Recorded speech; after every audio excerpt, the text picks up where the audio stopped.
नमस्कार, मैं हूं संदीप चौधरी। आज सीधा सवाल में बात होगी भारत रत्न की। आप कहेंगे कल भी कार्यक्रम किया था, कहा था आपने it is raining Bharat Ratna.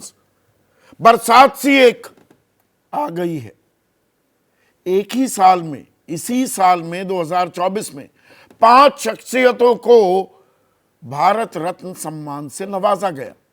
पहले कर्पूरी ठाकुर, फिर लाल कृष्ण आडवाणी और फिर एक साथ 3, चौधरी चरण सिंह, पीवी नरसिम्हा राव और डॉक्टर एमएस स्वामीनाथन।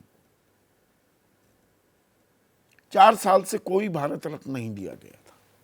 यकायक एक बाढ़ सी आ गई।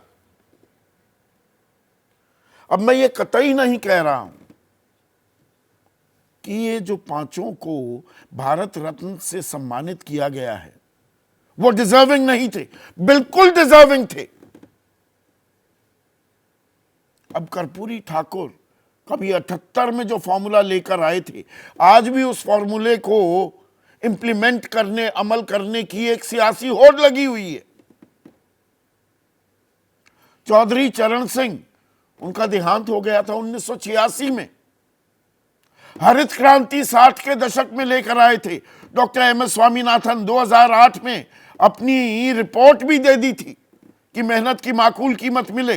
किसानों को ठंडे बस्ते में पड़ी रही, उस पर एक राजनीतिक प्रतिस्पर्धा, एक होड़ हुई, किसने लागू की।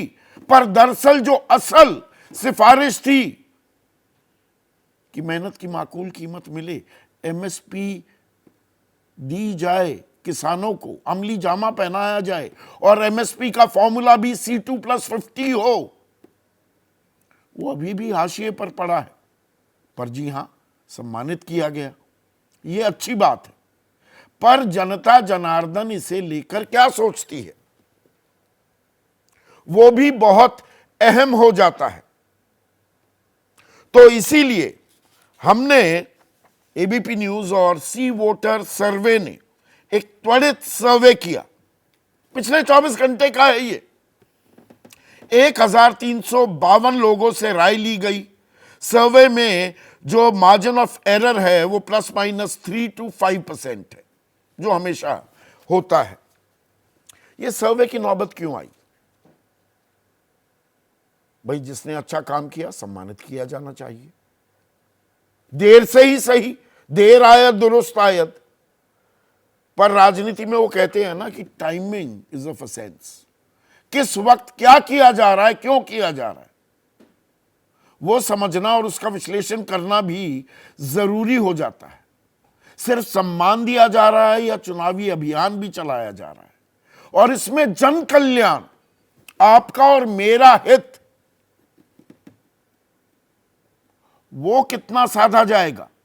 हित की बात मैं इसलिए कर रहा हूं, कर्पूरी ठाकुर अति पिछड़े वर्ग, अति पिछड़े समाज से आते थे, उनकी आवाज थे।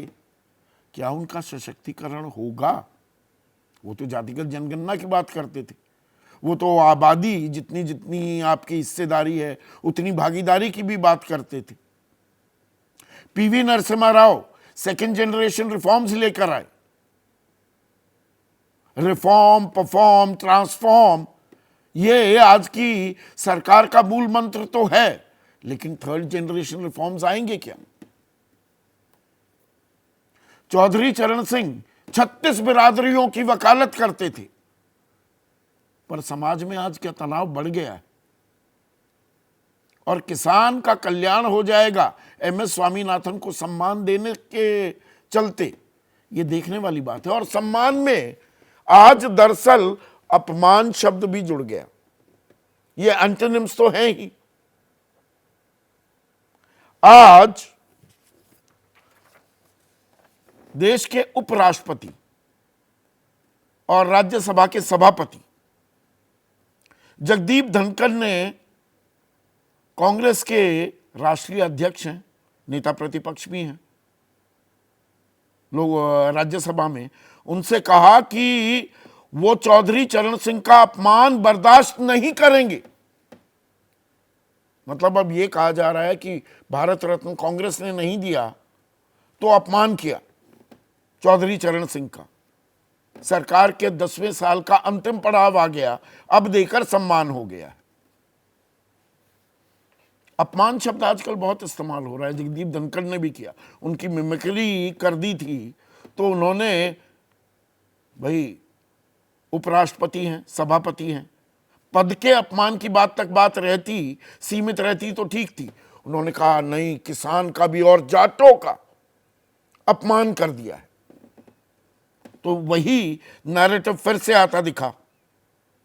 जयंत चौधरी जो उनके पोते हैं और आरएलडी के अध्यक्ष हैं और अब वो एनडीए में जाने वाले हैं, ये बिल्कुल तय हो गया है और इसमें ये सम्मान कहीं ना कहीं जुड़ा हुआ है।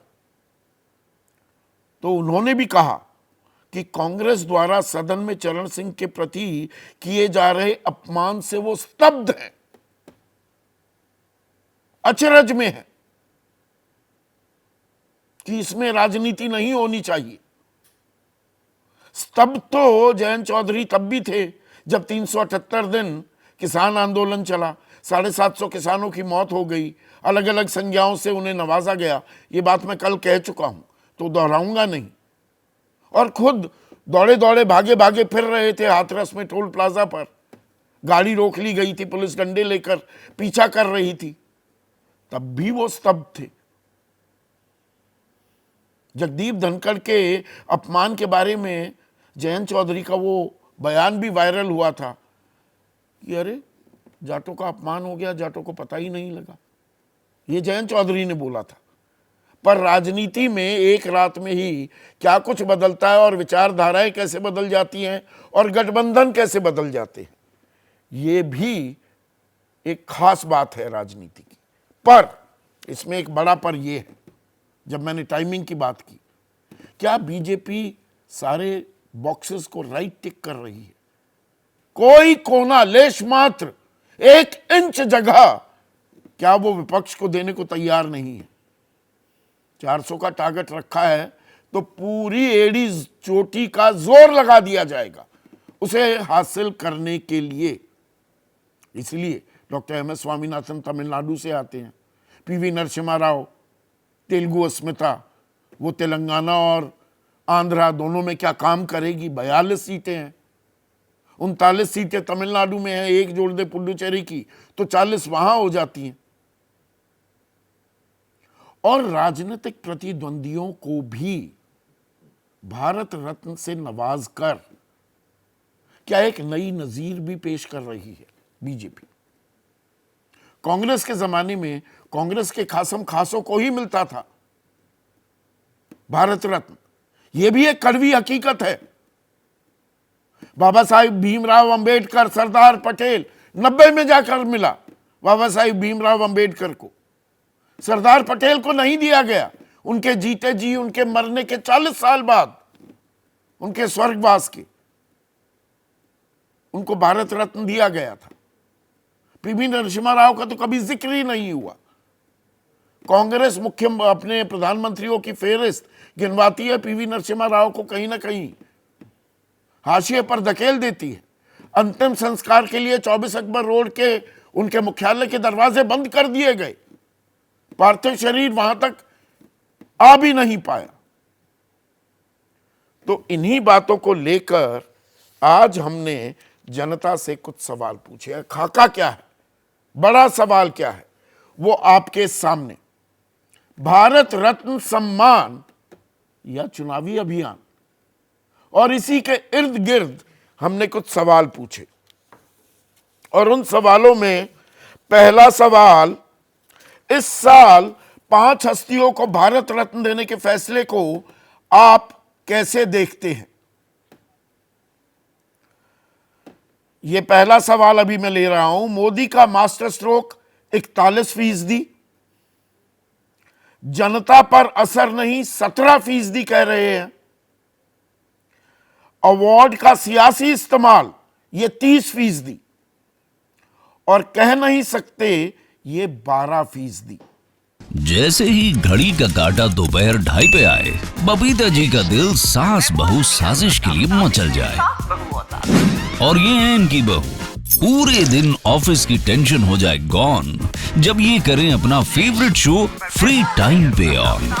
इनकी तरह आप भी देखिए अपना फेवरेट शो अपने टाइम पर और डाउनलोड कीजिए एबीपी लाइव ऐप अपने स्मार्ट टीवी पर।